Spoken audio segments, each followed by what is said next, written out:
Mais non, tu comprends rien, je te dis. Je suis pas d'accord avec toi. Mais si je te dis qu'on a le même point de vue, tu Mais- fais exprès en fait quoi. Non, non, non et non. Bon bah puisque On est c'est pas- comme Regarde, ça, bon. je coupe la poire en deux. Ah mais ça tourne.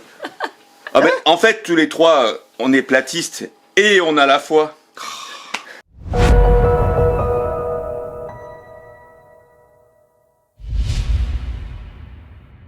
On est celui de gauche et celui Allez, de droite. c'est là, parti, dans le gardien, alors. je sais pas trop quoi. Coucou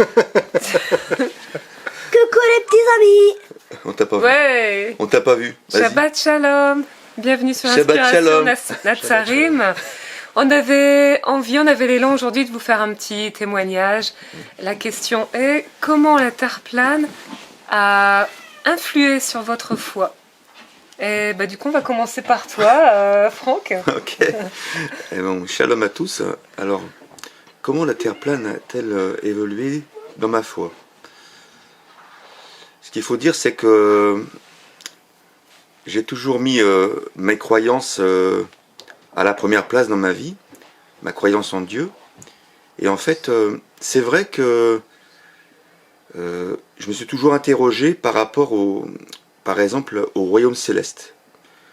Et quand j'entendais à l'école sur l'astronomie, les voyages dans l'espace, les galaxies, je comprenais pas cette différence entre le royaume céleste, qui devait être normalement au-dessus de nous, dans le ciel, et tout ce qu'on m'apprenait, par exemple, au lycée.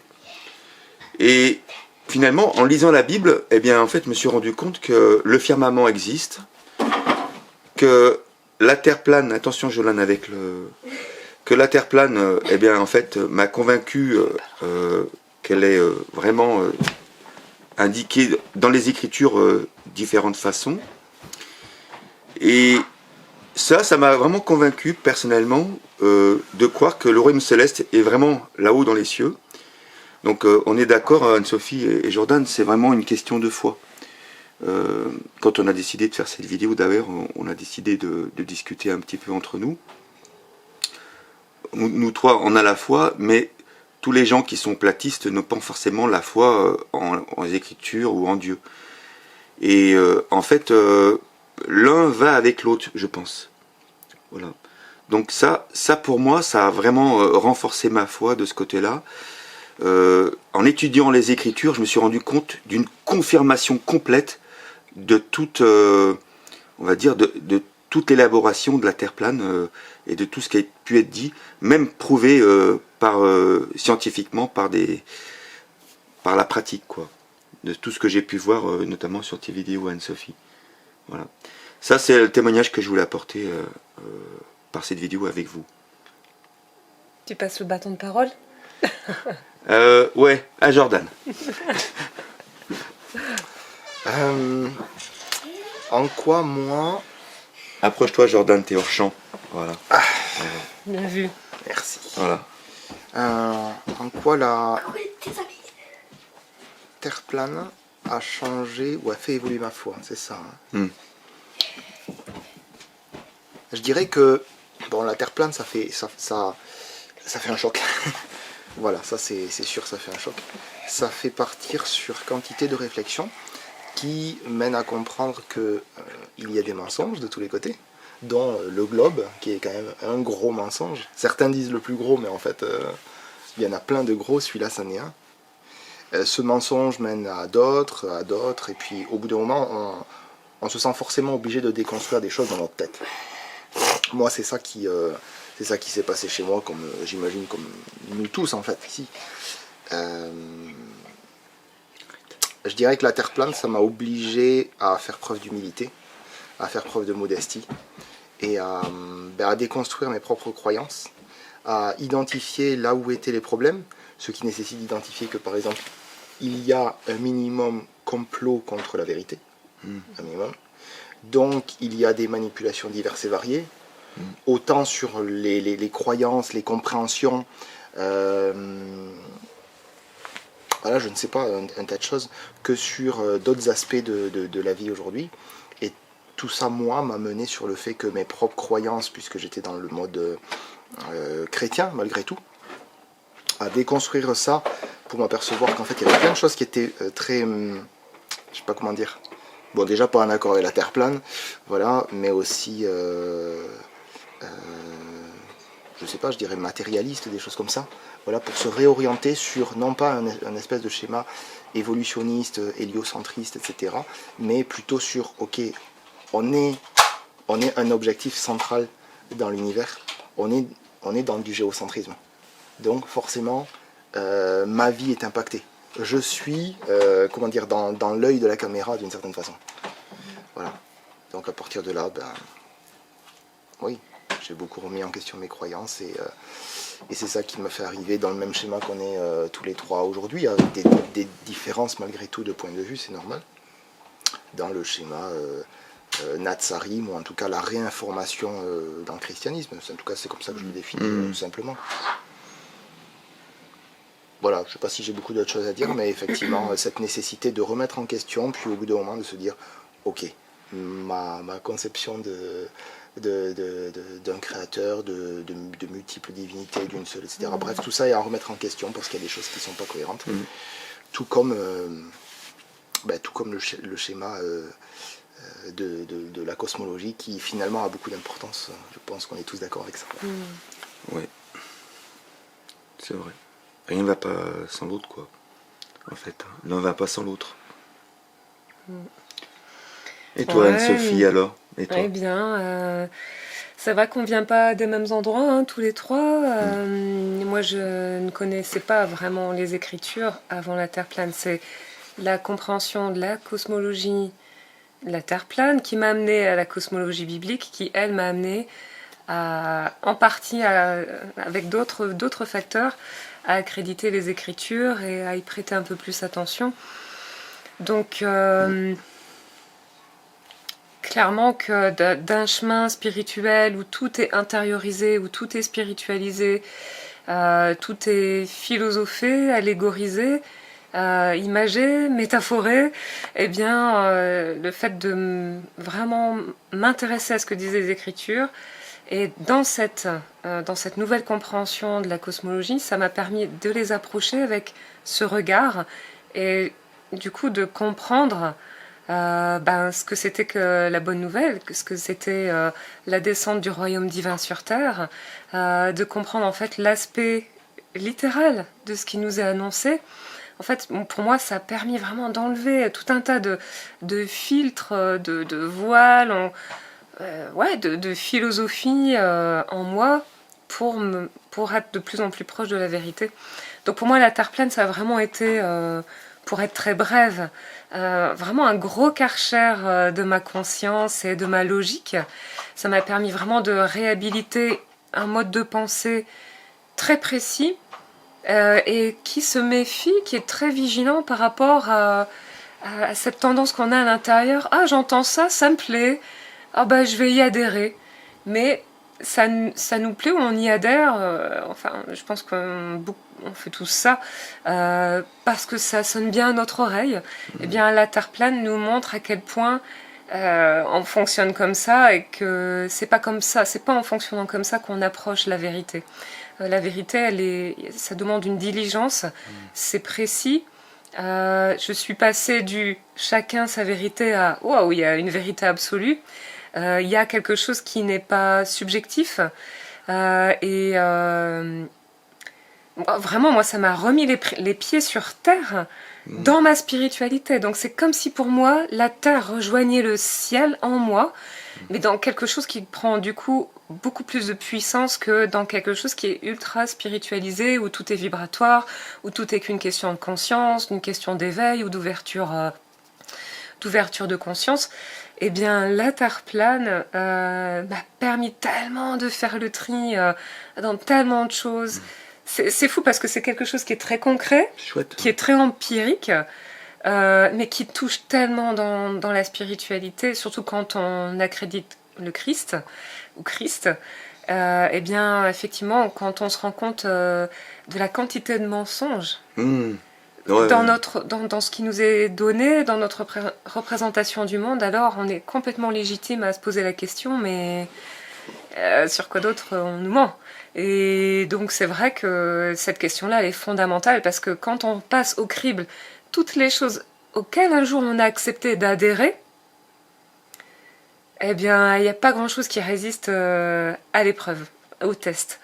Donc, je pense que ça met dans une démarche, vraiment, cette démarche de vérité, et ça en fait partie. Voilà, je pense que ça pose une bonne logique en soi, et ça permet, enfin, dans mon expérience, d'éviter certains écueils et d'abord certaines illusions. Maintenant, en fait, l'information est très manipulée, on fait dire n'importe quoi. Juste entre parenthèses, il y a quelques jours, un frère m'a partagé une vidéo, c'était le doublage de quelqu'un qui donnait un témoignage. Le doublage ne correspondait pas du tout. Bon, je fais peut-être une digression, mais ça correspondait pas du tout à ce que lui disait. Et donc, la vidéo, elle perdait toute son authenticité. À partir de là, je pense que quand on a les yeux ouverts sur la façon dont tout est manipulé, changé, vrillé, et qu'on regarde jusqu'où ça va, ben clairement il y a quelque chose d'édifiant à l'intérieur, non pas pour constamment avoir le regard tourné vers l'ombre en se disant wow, il n'y a que du mensonge, il n'y a que le mal, pas du tout. Ouais. C'est une façon de frayer notre chemin justement vers la lumière, de porter notre regard sur la lumière et sur celui qui a proclamé qui était le chemin, la vérité et la vie. Amen. Amen. Voilà. Ouais, Moi, ça a été vraiment très très fort. Hmm. Mais comme c'est un bref témoignage, je pense que d'autres fois, on aura l'occasion peut-être d'aller plus en profondeur dans nos témoignages personnels. Parce qu'il y a beaucoup de choses à De dire. toute façon, je rejoins complètement ce que vous dites tous les deux. J'ai envie de dire que tout ce qu'on a pu apprendre dans tes vidéos sur ta chaîne Vérité plein de traductions et toutes les autres vidéos des gens qui ont fait de très très bonnes vidéos sur le platisme, je pense à David Weiss, Austin Witzit, tout ça. Founded of Brothers. Voilà. Et toutes ces personnes, pour moi, c'est comme un puzzle qui a toutes les pièces. Et en fait, il y a aussi des pièces qui sont contenues dans la parole de Dieu et qui vont avec ce même puzzle. Par contre, c'est sûr que par rapport à tous les témoignages qui sont de la NASA, eux, ils n'ont pas de puzzle du tout, ils recherchent toujours les pièces. Mais nous, avec l'association de la parole divine, plus tout ce qu'on a comme vérité au niveau de la Terre plane, là, le puzzle est complet. Il suffit juste d'assembler les pièces. Ouais. Non, c'est sûr, c'est sûr. Je pense que la Terre plane, ça remet en question plein de choses dans notre compréhension de la vie. Moi, personnellement, je dirais que la Terre plane, c'est certainement une des dernières choses que j'ai examinées. Peut-être il y a eu des aspects de l'histoire après, mais avant ça, j'avais examiné le juridique, le linguistique, le climat, la médecine, la politique, les religions, tout un tas de choses. Avant, la Terre plane, ça a été à la fin. Ça enfonce le clou. Et le clou qui est enfoncé avec la Terre plane, qu'on ne soit que sur ça ou aussi sur d'autres aspects, à un certain moment, c'est réinformation. Voilà. Qui dit réinformation dit désinformation avant. Ouais. Et qui dit désinformation, réinformation dit mensonge, mais aussi vérité. C'est sûr que quand on connecte avec ces choses-là, moi je considère que c'est mon devoir de ne pas me taire, parce qu'effectivement lorsqu'on se tait, c'est comme si on se faisait complice de ce mensonge. Donc voilà. C'est sûr, ouais. Complètement. C'est quoi notre conclusion? Qu'est-ce qu'on a à dire? Faut pas avoir peur de la vérité. La vérité, elle peut nous faire passer par des phases de déconstruction qui sont inconfortables, mais au bout du compte, ça vaut vraiment toujours la peine de s'orienter de plus en plus, parce que c'est vraiment le chemin de vie. C'est libérateur au bout du compte. Et t'as envie de rajouter quelque chose? Ouais, moi je vais rajouter, parce que ce que tu as dit là, c'est vraiment très bien. J'ai envie de rajouter, n'ayez pas peur ne soyez pas conformiste. N'ayez pas peur d'aller creuser plus loin. Ne restez pas que dans vos recherches déjà de la Terre plane, de ce que vous êtes convaincu. Allez voir dans les Écritures. Il y a beaucoup de vérités qui sont dites par rapport à la Terre plane, notamment dans le livre des Jubilés, de Job, la Genèse. Et ça vous permettra peut-être d'avoir, comme nous, un début de foi et de se rendre compte que finalement le Créateur et la Terre plane, tout ça, ce n'est qu'un. Voilà. Oui, ce que j'ai envie quand même de rajouter, c'est que pour les chercheurs spirituels, parce que nous sommes nombreux à nous identifier sous cette étiquette, c'est que il faut relier les points entre eux, c'est-à-dire que si vous comprenez que là-dessus il y a autant de mensonges, vous devez avoir l'élan de chercher mais qui génère ce mensonge et comment c'est relié à la spiritualité en fait. Complètement. Voilà. Et vous aurez des informations qui vont vous époustoufler et vous vous direz non mais waouh quoi. Et c'est les mêmes. Ce qui initie ce mensonge sur la cosmologie, qui en tout cas qui le maintiennent au sein de l'humanité, eux, ils vénèrent des cultes des divinités égyptiennes. Et lorsqu'on fait ces liens, on sait très bien que le mysticisme égyptien, c'était l'anti-Yahweh, l'anti-créateur, celui qu'on appelle le dieu des Juifs, mais il n'est pas le dieu des Juifs, il est le créateur de tout l'univers, de toute l'humanité. Et je peux vraiment que inviter à ceux qui nous écoutent, si vous n'avez pas encore fait le pas de vous intéresser aux Écritures, si vous pensez que les Écritures, c'est un état de conscience qui est ancien et qu'aujourd'hui on s'oriente vers le fait que nous sommes des humains divins sur Terre, eh bien vous allez faire le lien entre ceux qui brouillent le savoir sur notre maison et ceux qui brouillent sur la spiritualité également.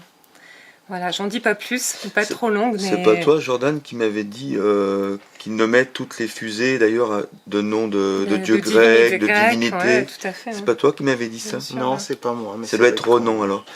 On retrouve ça souvent. Artémis, là, en ce moment, c'est vraiment... Mais bon, comme toutes les missions Apollo et Voilà. tout, tout ça, c'est des Comme des cérémoniels occultes à grande échelle. Il faut bien s'en rendre compte. Déjà, ça n'a pas tenu longtemps que ça y est, on arrive déjà à voir les endroits dans les vidéos qu'ils nous donnent où on sait que c'est de la réalité augmentée encore, quoi. Donc, Donc vous êtes d'accord avec moi tous les deux que la manipulation, elle date pas d'hier. Hein. Ouais. Elle est très très antique même. Hein. Parce que on voit que depuis la nuit des temps, même des anciens peuples étaient tournés vers leur propre Dieu et étaient donc l'anti-Dieu unique, le Dieu des Hébreux, qui était le créateur de la terre. Mais ça c'est un autre sujet, mais par rapport à la terre plane, on va dire que le sujet moderne, il est la même chose que dans l'Antiquité en fait. Oui, c'est ça. Si oui. Vas-y Jordan, vas-y. Si j'avais à donner ma conclusion, moi je dirais... Approche-toi un petit peu, t'es hors champ. Non, c'est bon. Non, c'est bon. La terre plane, donc les mensonges, donc plein de choses, ça nécessite l'humilité et la modestie de notre part. Ça nous montre aussi que la vérité supporte la confrontation. Et puis je crois que ça nous apprend aussi le fait de creuser. Et pas de creuser collectivement ou d'attendre une vérité, ou d'attendre d'être sauvé, mais voilà, de creuser par soi-même. Amen, amen. Complètement d'accord. Ouais. Quand même, il faut que je le rajoute, ça aussi. Allez, cette vas-y. histoire de la Jérusalem céleste qui, pour moi, passe d'une vibration, d'un état de conscience intérieur. Tu te rappelles qu'on nous a dit sur le chemin de Saint-Jacques, elle est à conquérir en nous. Et on n'a pas pu continuer la conversation, mais c'était tellement parfait ce moment-là que je me suis dit, mais waouh! En fait, si seulement beaucoup pouvaient creuser et se rendre compte que la Jérusalem céleste, c'est une structure qui a des dimensions, qui a des portes, qui a tout un tas de descriptifs, qui n'est pas une vibration intérieure juste par notre état d'éveil ou quoi. Comme tout le reste. C'est le royaume d'Elohim qui va s'installer sur terre, qui va passer à travers le firmament, à travers ce firmament qui va s'ouvrir comme un rouleau de parchemin, qui va s'établir entre le Nil et l'Euphrate. Ce n'est rien de vibratoire, ok? Bah oui. Donc, il faut arrêter de rendre les choses mystiques parce que ça nous plaît de les sur-spiritualiser. C'est la beauté en fait des écritures. Une fois qu'on décide vraiment de l'accréditer, ça vient nettoyer ce genre En fait, on nous a enseigné à penser comme ça parce qu'on a écouté un tel ou on a été dans telle doctrine, dans telle doxa. On nous les a juste enseignés, on a absorbé ça. Vas-y. Mais dans ce cas-là, parce que ça c'est le chemin de conscience, où ça discrédite certains aspects des tendances New Age, on va dire, aujourd'hui. Ouais. Mais dans ce cas-là, il y a l'autre côté, c'est-à-dire le côté plutôt doctrinal ou fondamentaliste, où ça remet en question aussi certains aspects, dans le sens où on comprend que le fondamentalisme moderne a tendance à être une doxa, comme la Terre globe est une doxa, finalement. Donc ça remet aussi en question des aspects à Qu'est-ce que ce tu entends niveau-là. par ce fondamentalisme moderne, tiens? Qu'est-ce que tu mets derrière ça? Eh bien, alors on va dire pour beaucoup d'entre nous qui sommes francophones, on va avoir tendance à venir d'un milieu chrétien. Je dis pas tous, je dis que ça c'est quand même une majorité de gens qui viennent d'une éducation chrétienne. Et dans l'éducation chrétienne, quels que soient les schémas, on va retrouver souvent quelque chose qui est orienté sur les enseignements, il faut comme ci, comme ça, voilà. Donc les doctrines. Et non pas sur le fait de vivre sa foi. Oui. Voilà. Oui, tout à fait. J'ai pas les précisions Ok, à donner là, mais ça va que moi j'ai pas connu le côté doctrine de la religion. Bon, après, Mais c'est- si ça vous intéresse, pour ceux qui s'intéressent, bien sûr, par rapport à la Jérusalem céleste, qui existe réellement physiquement, elle est décrite dans de nombreux livres contenus dans la parole divine. Il y a le livre Ézéchiel, Apocalypse. Daniel, également quelques livres, On a retrouvé les manuscrits dits de la Jérusalem céleste à Qumran. voilà, les manuscrits de la mer morte, oui. Donc voilà, pour ceux qui ont envie de chercher un peu plus loin, c'est intéressant. on pourrait faire 1 heure de vidéo d'ailleurs. Ouais, En tout cas, voilà, c'était un petit clin d'œil pour vous. voilà. Et N'hésitez pas dans les commentaires ouais. à mettre vous comment ces compréhensions de la véritable cosmologie, comment ça a fait évoluer votre foi. Je serais très en joie de vous lire. Et puis, on vous dit le shalom. ouais, Voilà. soyez dans le shalom du Père, soyez bénis. Shalom. Soyez en harmonie et en paix. Paix à vous. Ouais.